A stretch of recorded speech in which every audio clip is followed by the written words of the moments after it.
Rolling whenever you're ready. Should I clap? No, it's okay. I was excited to do it. Do it. All right. Action. Last year, I experienced a lot of loss. Last year and when I was 25, I experienced a lot of loss. Loss of self, loss of friends, loss of partners, all of that. But this one is particularly going to be more of like loss of self. So I met a man. Let me even laugh. I'm laughing at myself because I'm the anti-men are bad people, you know. Yeah, I met someone when I was 25. They were a little bit loud in the party scene. I was just entering into it. Everything I know about the party life, I don't know, bars and stuff, I learned at 25. So I came from being closed off to I want to learn these things because of this man. And then I felt like I was falling off who I was as a woman because I started making small mistakes that I'd swore to myself, principles, you cannot do this, you cannot do that, you cannot do that. The people crazy enough to think they can change the world are the ones who do. And I guess that makes us maniacs over here. This is a podcast where we deep dive into the normal and hold conversations on experiences we wouldn't normally have on tape. Hello, beautiful people. You're welcome back to On Tape, the podcast. Today we are outside, literally, and it's Women's Day. So happy Women's Day to you, wherever you're watching this from. I'm super excited to be back. Honestly, this is the first time we're shooting this year, and I'm just happy to be back. This year's theme for Women's Day, or Women's Month rather, is Accelerate Action. And what that means for me is just being able to create safer spaces for women to share their stories without fear. And so today is just one of those episodes. I have an amazing lineup of women, and I've queued up some questions on topics that are on womanhood, body image, financial confidence, reproductive health, love and relationships. It's a lot, and we're going to get deep into it. And each lady has an amazing, unique story, and I can't wait for them to share their stories with you. And I hope that this inspires you in some kind of way. So before you even get into this episode, just pause and send this to at least 10 amazing women that are in your life. If you're a girl, send this to all your girls and let them just, share in with the message. So happy Women's Day, and I hope you enjoy this. Bye-bye.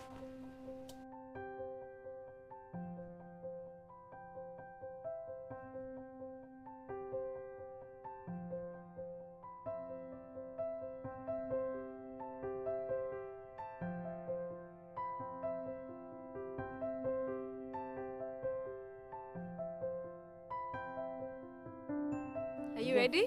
Yep.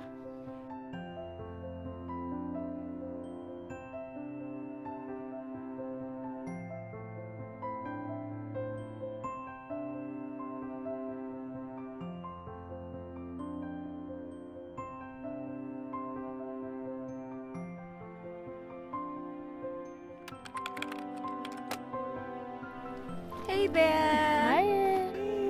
Hi. First of all, do I look here or here?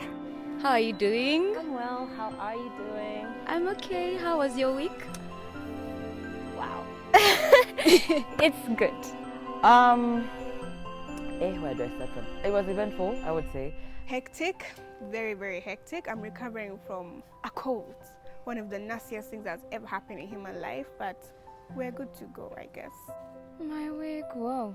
Deadlines, many, but yeah, surviving. First of the month sucks. First week of the month sucks. Too much work, too much reports. Presenting someone, here's what I did. Please recognize. Yeah, but... So I have this thing called Book Week at work. Oh, I'm a teacher, that's why. And we have a whole series of activities and events celebrating literature, art, music, poetry, acting, all of that stuff. So yeah, eventful. Then we crown it with a poetry evening. And if you know me, you know I'm a creative, so those are the things I like. Yeah, but it was beautiful, eventful. Yeah. Yep. And today is Women's Day. Yes. So how are you feeling today?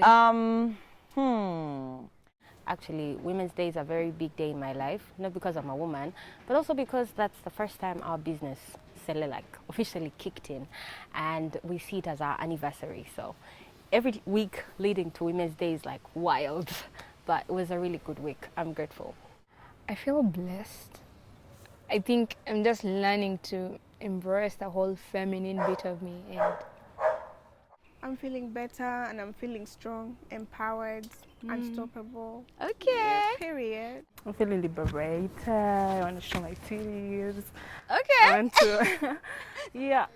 I'm feeling pretty feminine. I'm in a stage in my life where I love silence. I've always loved silence, but now it's like I'm getting into it deeper, I should say. So I think for me, Women's Day is more of like a day to just reflect on who I am as a woman, where I have come from, what my journey looks like or has been. It's more of like time to just be into myself a little bit more. I think it's a celebration of life. I love that so many women are being acknowledged and celebrated today. From the national celebrations happening where they're handing out medals to women who stand out, to the branches, the meetups, and even like the little in-betweens of a young son handing his mother a flower because he's like, Happy Women's Day, mommy. So for me, that's such a big deal. I'm grateful. I know a lot of people say, hey, pay attention to the man, the boy child. And I'm just like, man, do it yourself, guys. We're doing this for ourselves. So let's meet in the middle. So yeah, it's an amazing, amazing day.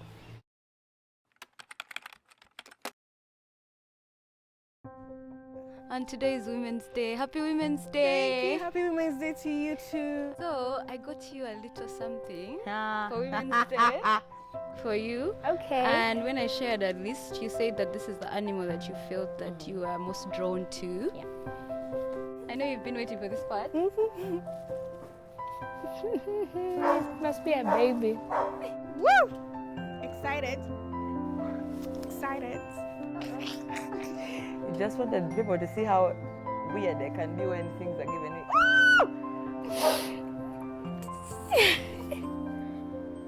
Thank you. Oh, look at her legs.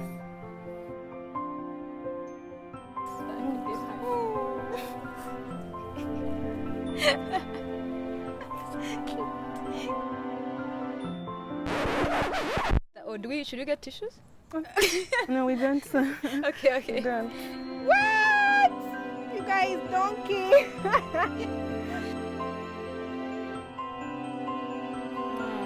I like that she can do a split. Because you can't do a split. Yeah. Yeah. Oh, this is nice. Oh my God, yes, thank you. So I love pandas. Yeah, so I gave you guys a list and This you is said so that, pretty. yes, that's Yeah. what you related to the Yeah, most. yeah. Why was that? I relate to the panda the most because it is a solitary animal. Well, first of all, she's pink. And I know at first I used to hate pink because I felt like, oh, it's a cliche color for girls. I think it's one of these shows. Which show is it? The Ice Frozen? Is it Olaf? Yeah, I don't think it's Olaf because Olaf was the ice guy in Frozen. But there's a donkey that I'm talking about in one of the cartoons. But yeah. Bunnies are comfortable. They're fluffy and cute. And so cute. And I like that, to be honest, I picked the bunny because it's cute. I would definitely keep it for our pets. It has good lactum. It protects itself. There is that whole transformation when you read about how it develops, and I feel it speaks to the stage I am at right now. When you understand the essence of pink in our lives as women, you're able to appreciate why this color exists. And seeing that flamingos are God's gift of pink to us, I feel really drawn to it. And just to also shed a light on why pink is so important, when you envision a pink aura around you, so many things bloom for you, like opportunities, people are drawn to you, people who love you, who just appreciate who you are. Your aura just speaks this essence of, yeah, I'm willing, I'm open, and I'm ready for whatever I can, take or receive. So yeah, I like this. Thank you so much. Okay. Yeah. Should I keep her for a while? Or do you want to stay with her for the rest of the... okay, that's fine. Thanks. I'm an underdog in life, and I always want to be in that position because underdogs are underestimated often, but you never know you're going to come up and rise and take over.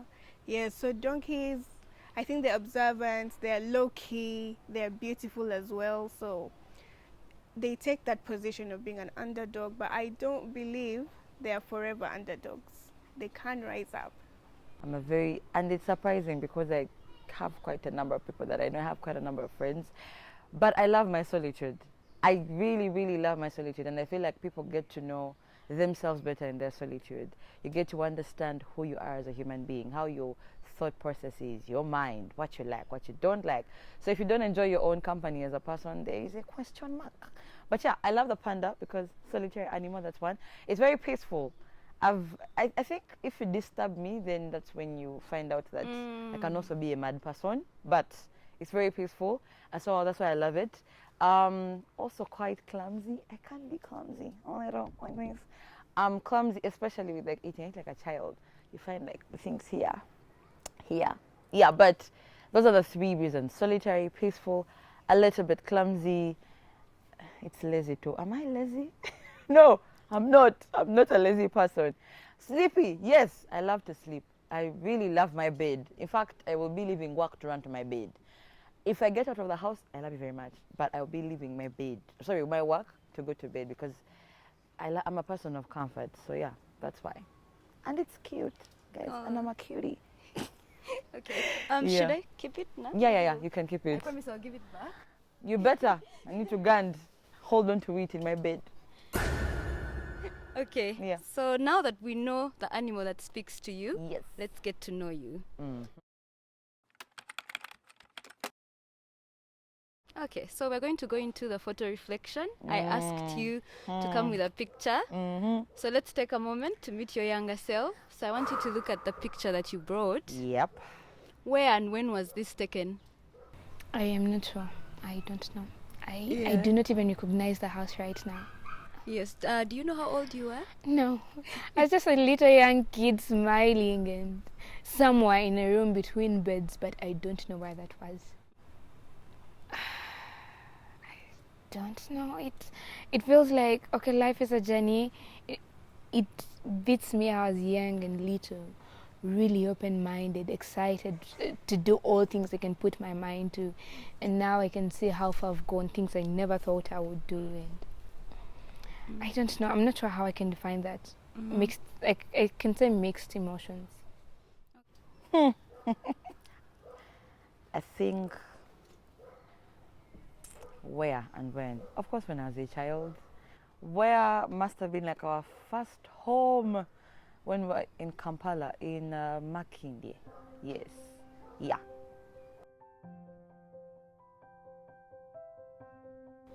How old was I? I think I was about like 2 or 3. I'm not really sure about the age, but I think around that time. I look at this child. First of all, the picture, I have a resting, you guys will see it, a resting bee face. So I'm not going to say the other word fool, but you get the point. But then, I mean, like a colorful dress, and the caseta is colorful, then the ponytail is up there. And then I look at who I have become as a woman, there's like very big differences.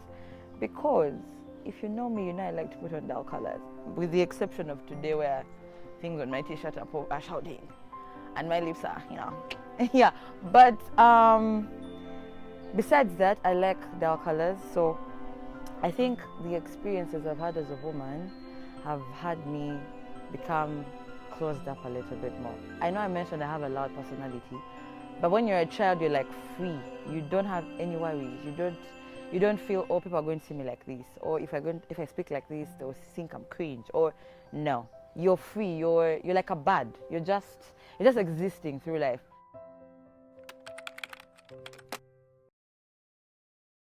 My name, Bana Aine Beyonjara Princess. My age, I'm a 27-year-old. I made 27 on the 4th of January, guys. I'm in my late 20s. Scary, but I gotta celebrate it. What do? I am a teacher of English, literature, and sociology. I'm a whole round creative. I have acted before. I've modeled before. I dance, I sing, I write, I recite my own poetry. Have I left out something? Creative on a whole. Yeah. I argue sometimes.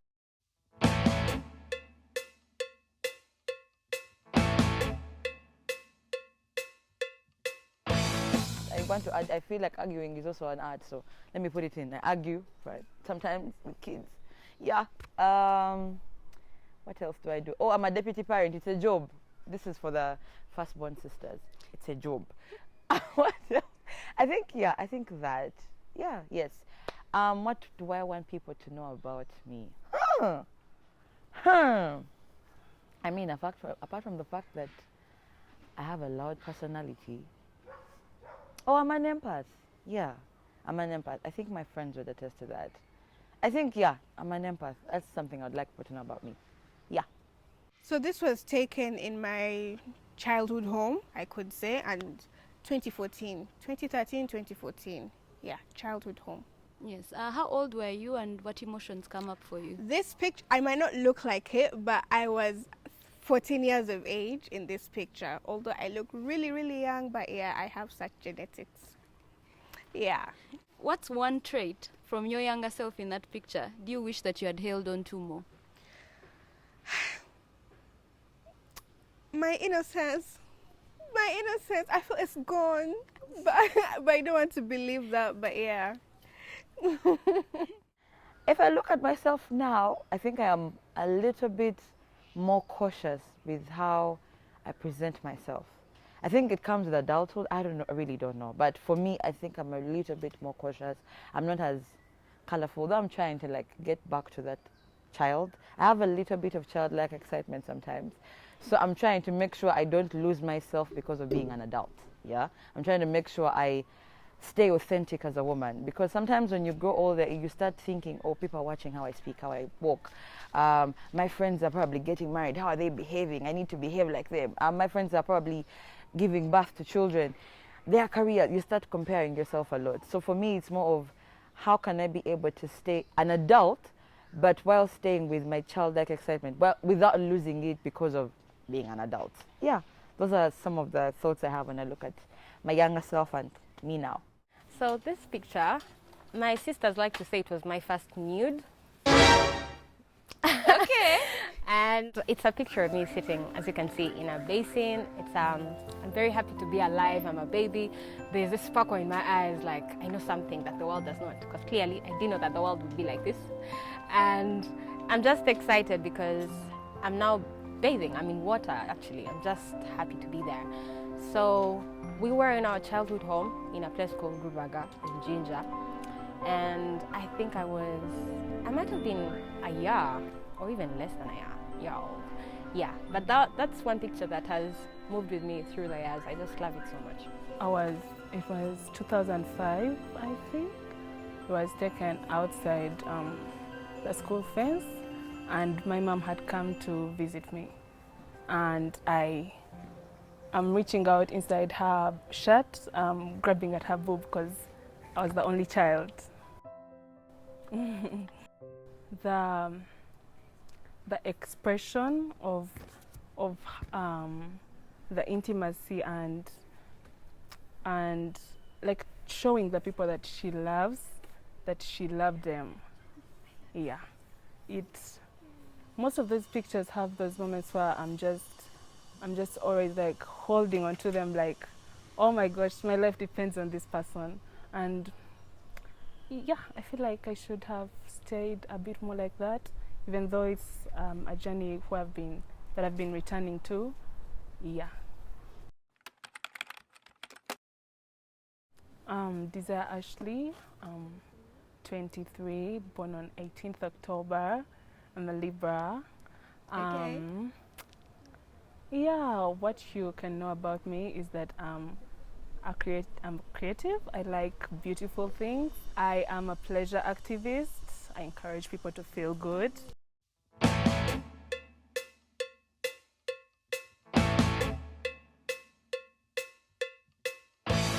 You're definitely going to tell us more about that. Yeah. Okay. So if you could step right into that moment Yeah. that you've described, Yeah. what's one thing that you would tell that version of you, that banner in that picture? Damn, the questions are deep, guys. Yeah, Woo! we're here for depth. Woo! Woo! What would I tell? What would I tell her? Everything is going to be okay. Everything is okay. Take it one step at a time always, and don't get overwhelmed. It will be okay. That it's okay to make mistakes. That it's okay to give yourself grace the way you give it to other people. That it's also okay to forgive yourself, because I am a culprit of holding myself on a very high pedestal, and when I make mistakes I feel like the world should just crumble and I should just fall under the earth and die. So I think, yeah, those three. Well, I'll just tell her Google Gaga, but also because I don't think she'd understand what I would share with her. But I would really cherish her, because shortly after that is when we kind of understood the essence of being a woman. This is a very interesting story, and I've never said it on camera, so you better sit tight and relish this moment. So when I was about 3 or 4 years old, we had a lady who used to look after us whenever our parents were at work. And this one day she says, you know what, you're old enough to shower yourselves. And you know, at that age, it's an exciting thing, because now you don't have to go to the bathroom with a lady who looks after you. So I was so excited. I could not wait to shower. I put soap everywhere. I'm talking head, ears, what. And of course, what our parents used to call the susu. I got this slab of geisha and just got generous with it. And you all know you're not supposed to do that. You cannot allow soap to enter your yoni, or respectfully, vagina. So at that moment, it hurt so bad, it burnt so bad, I could not even believe it. And that's when I started asking questions. Immediately my mom came back. I asked her, Mom, what's this? Because something happened and there was so much soap and it hurt and I do not understand. And ever since then, I've just been on a lifelong journey of understanding the essence of course, our reproductive system and our womb area. Everything that surrounds our womb addresses a lot of the things that happen. So in hindsight, that catastrophic event actually informed my current interest, which is reproductive health and women's wellness and well-being. And that's what I live for as my current life purpose. Well, my name is Rian Lelia Biribawa Vatseze. I'm starting to lean strongly into my culture name, because I realized that's a name given to me for a reason. That name is Biribawa. It came from my grandmother from my father's side, and it means it will be given to them. So what you put out is what is given back to you. And I'm kind of shocked it took me 24 years to learn that. I'm actually 25 now, but it took me 24 years to accept that name, because we'd go to the village and my parents are like, oh, go greet your relatives, and I'm like, I don't want to greet them because they're going to call me Biribawa. And my mom would be so happy, like, go meet them, you don't know the meaning. And yeah, I'm glad I've finally accepted that name. I'm currently 25 years old as of the day we're shooting this, which is 8th March 2025. I kind of like that because I go with the years, you know.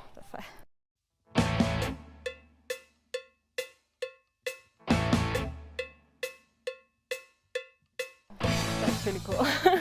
And one thing people would really like maybe to know about me that's not public, wow. I'm a privately public person, like what I do, because I'm leaning into the essence of honesty.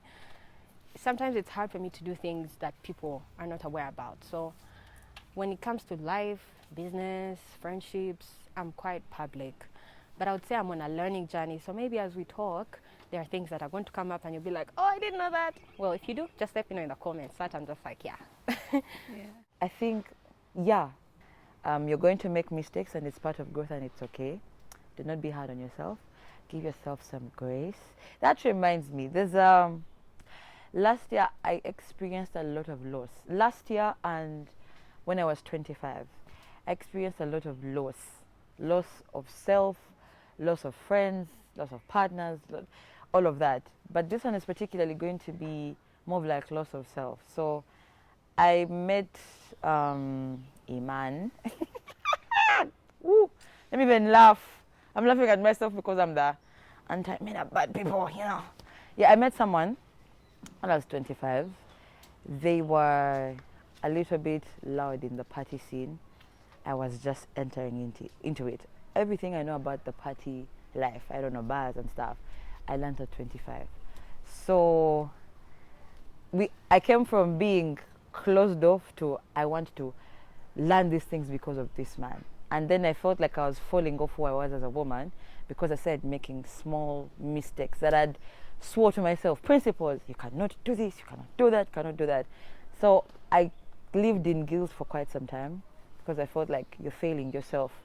Your younger self would not be proud, your parents would not be proud, your siblings would not be proud. Like I'd mentioned, I'm a firstborn, so I feel like I have that weight of I have to make sure I'm the right example for my brothers.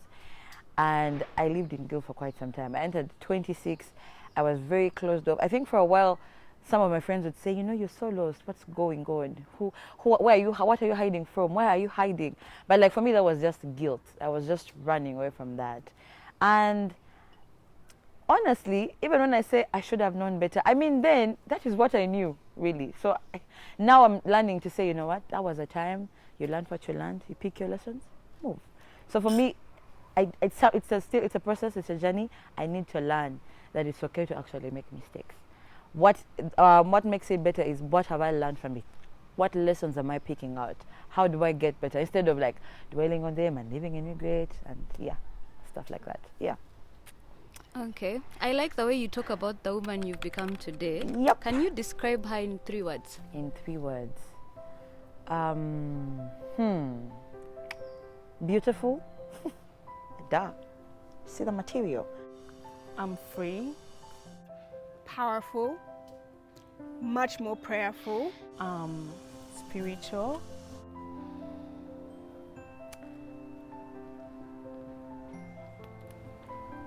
Bombshell. And I am talented, Phenomenal is too big a word, so no.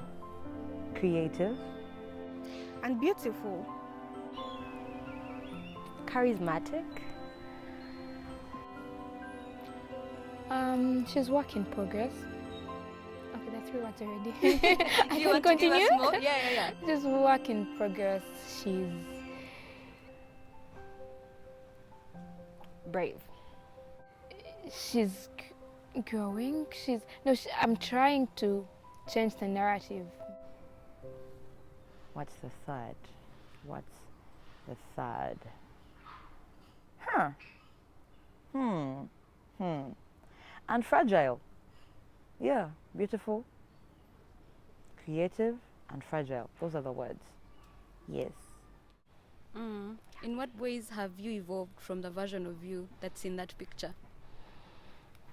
Well, obviously that picture is a very, very young picture, and my mind was so open to the possibilities of the world. I didn't even know about careers. I didn't know anything about life. I was just happy to be alive, like I shared. So the evolving process has been very interesting. It's been a generous learning curve. I would say if I were to look at my life in phases of 5 years, because I was about 2 or 3 or 4 around there, I would say she would appreciate the girl she was at 10 because she was so open to the world, and I always felt like I would be a superstar. So even with my sisters, would always be dancing, performing with other people that would entertain. But also I was the person who would call them for rehearsals. I'm like, get up and let's go rehearse. What for? I'm not sure yet. And at 15, she would be proud of herself because regardless of everything that had happened, she has pushed through, she embraced sports and good living and the pitfalls that come with friendship and learning about being a girl and being a sister and being genuine. So this is something I'm going to let out in honor of Women's Day. I am a patient and advocate of sickle cell anemia. So how have I evolved from that 14-year-old? That 14-year-old used to be a very sickly type of person, a person who would see death every other week because I was always in the hospital and never really believed that I would come to 25 years of age. But we have evolved and we are healthy and we are doing great work towards sickle cell anemia, and I believe the evolution keeps getting greater and greater and greater. So that's an encouragement I have towards the evolution.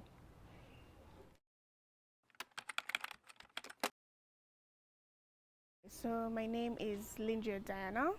I am 25 years of age. I am an administrator. I work at a catfish farm. So I'm always in the water with my fish. Yeah. I don't know if people like fish, but if you do, your girl is here to hook you up. And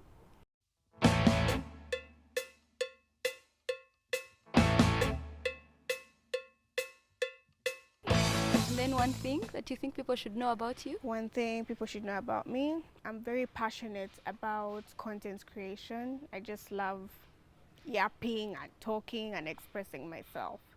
Yeah.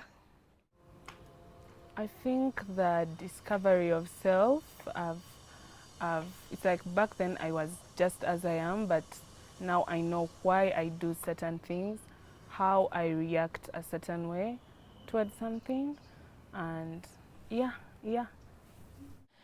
At 20, should learn that the world is so much bigger than what we see it to be. And sometimes there are things that are going to happen and they're going to impact you so much. You get to stop and actually look life in the face and define what it is you really want to live for and be around for. So at 20, the world kind of stopped, pandemic, and it had a very, very sharp call for reality.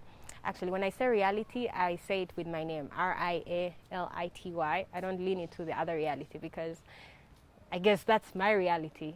And at 25, I would say that I'm grateful for the woman that I am.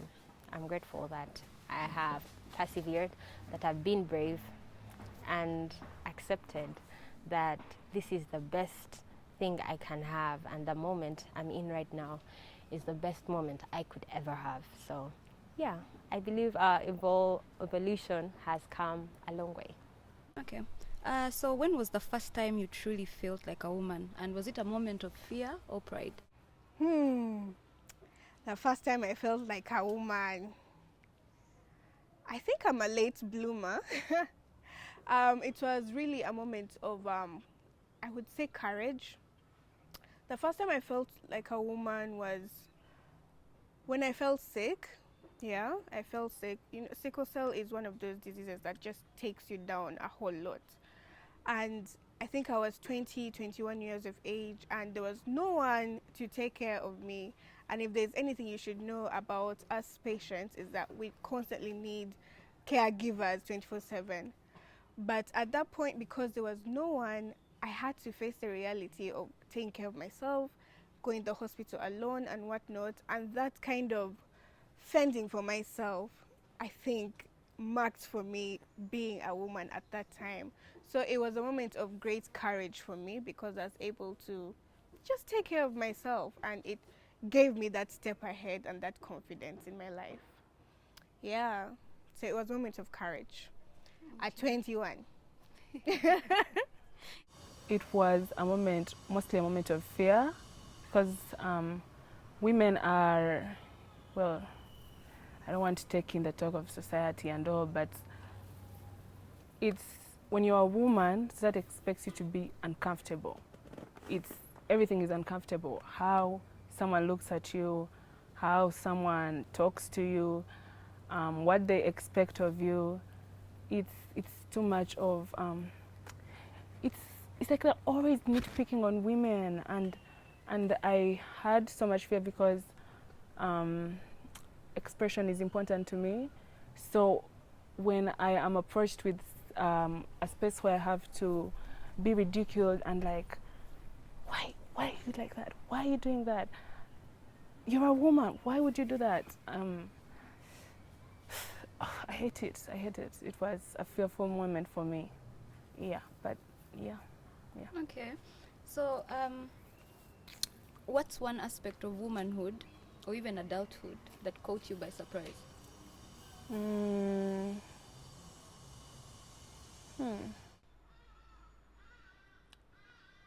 Damn. Damn. Whoo! This is not even supposed to catch me by surprise. But the pain that comes with periods every month. I'm sorry.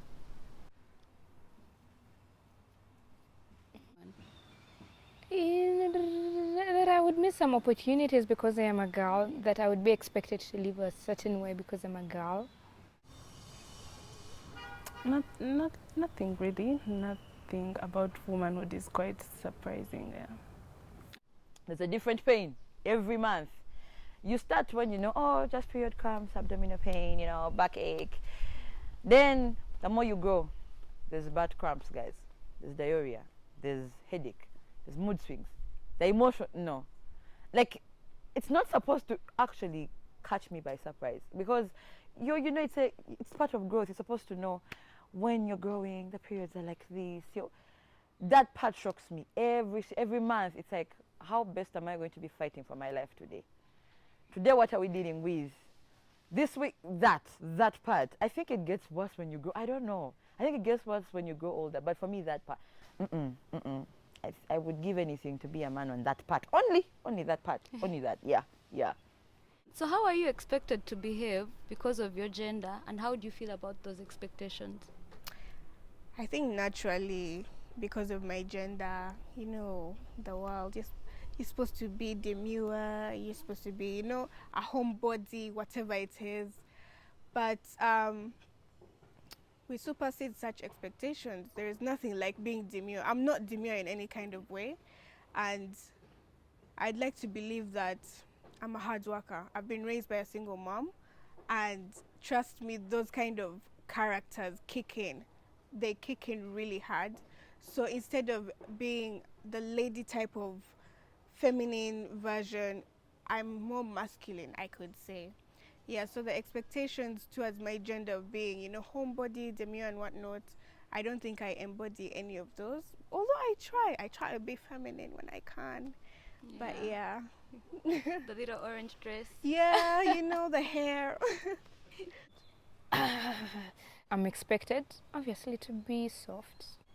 Yeah, I'm expected to live for my husband, like marriage is the ultimate goal. I am expected to really put society before me. Before you dress, what will society think? Before you speak, what will society think? Before you do this, what will society think? I really don't like the expectations tied around the feminine body.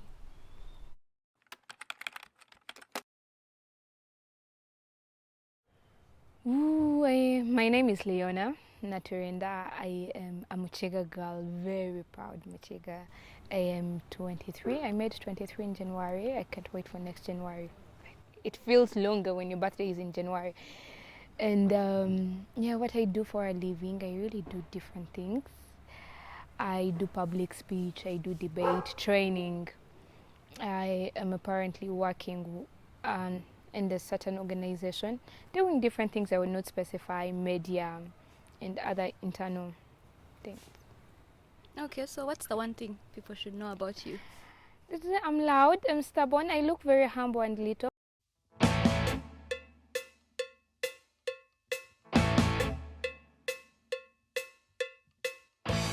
But I'm very wild and stubborn. And when did you first realize that the world treats women differently? When I was born, guys.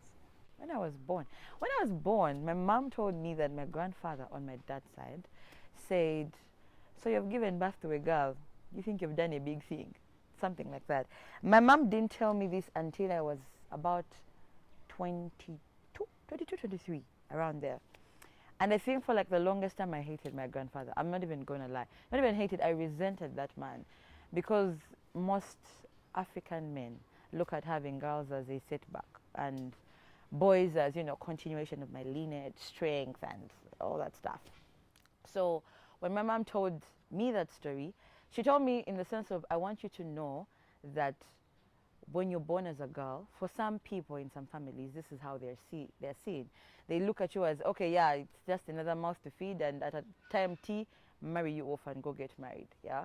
And she was telling me in the sense of, don't have any sort of like ill feelings to your grandfather, but hello, my emotions are my emotions. Me, I had some resentment, so But I've since moved past it, because, I mean, he thought the way he thought, and I'm not going to alter how he thinks. I'm living in my truth, so I can't now start changing how he thinks of, hey, see me, I'm doing this, I'm doing that, yeah? So for me, I've always known being a girl is seen as a setback for most. And I have 3 brothers, and I love that they don't look at me like that.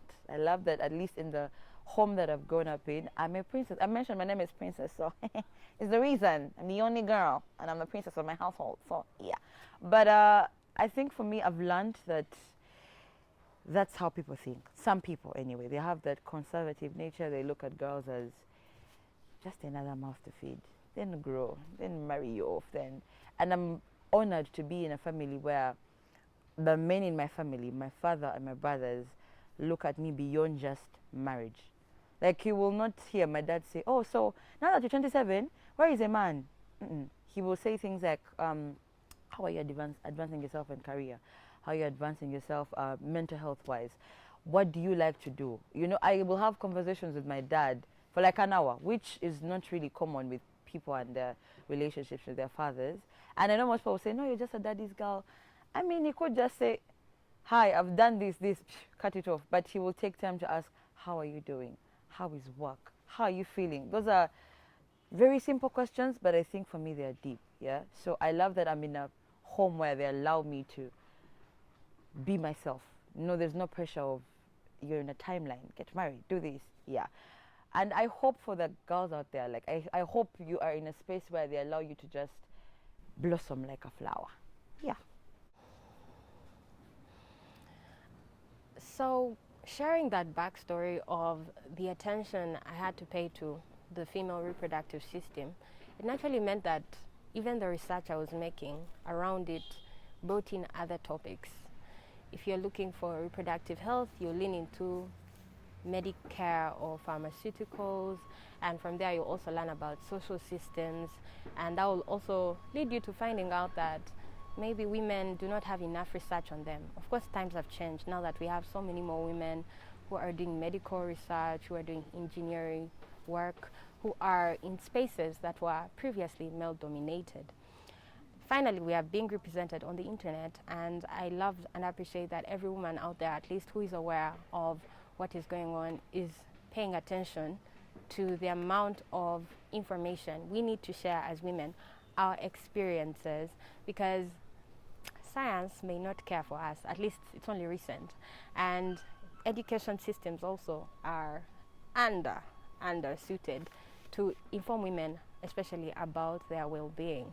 So I would say the first time a man catcalled me when I was a girl, sister, and I'm just like, I don't know you like that. Why are you calling me like that? And I'm asking my mom, why is that man calling me sister? Am I supposed to know him? And this was an old man who looked miserable and just creepy. I don't know, like at that point in time, I was not all for humanity in that sense. So I was thinking, I don't want to be your brother. You're not even looking after yourself. So that's when I started paying attention to the way women were treated. Whenever a woman would wear a certain outfit, you would hear or maybe she's just walking by minding her business, and you know she's endowed, she's blessed, she's African, she's bold and beautiful, and her body is giving. They'll tell her, and it's just like, what's going on? Who are you to talk to a woman like that?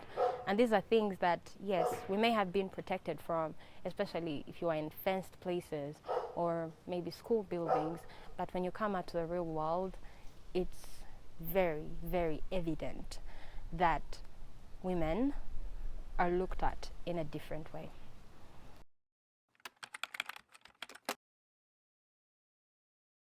Okay, I think I now feel I should have changed the picture I gave you of my younger self. You can share another one as well. You add it on. Okay, so I used to be close to 70 kgs and I was really big.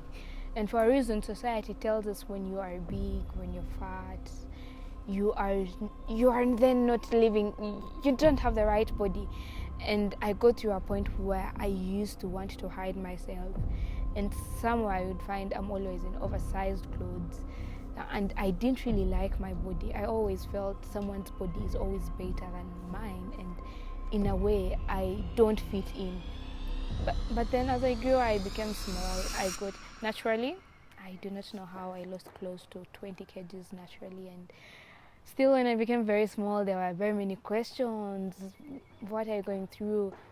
Some lady once asked me if I aborted, and it felt stupid, but then over time I've learned that I am perfect the way I am, and if someone's definition of beauty does not match my definition, it's okay. I used not to like myself. I am in love with myself right now, and what I would tell my younger self is